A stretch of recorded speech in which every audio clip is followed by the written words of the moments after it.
Erdogan, Austria's Nehammer discuss Ukraine-Russia war. President Recep Tayyip Erdogan said Thursday that every opportunity should be taken to end the humanitarian tragedy in Ukraine in a phone call with the Austrian Chancellor.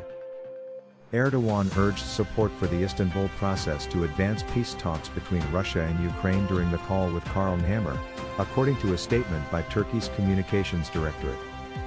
He also thanked the Austrian Chancellor for praising Ankara's role in ending the war as soon as possible and expressing his support for the Istanbul process regarding peace talks. Ankara would continue its efforts in favor of a peaceful solution, he underlined. Turkey, a NATO member with close ties to both Kyiv and Moscow, hosted the highest-level Russian-Ukrainian peace talks late last month since the military campaign started more than 6 weeks ago and has been encouraging both sides to continue negotiations.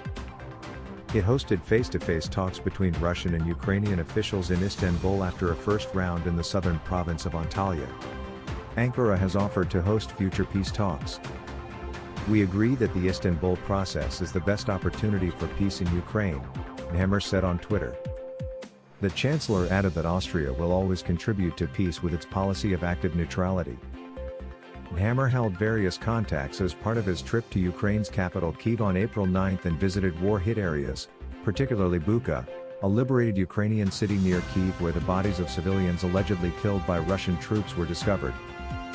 After visiting Kyiv, Nehammer went to Moscow on April 11 and met with Russian President Vladimir Putin.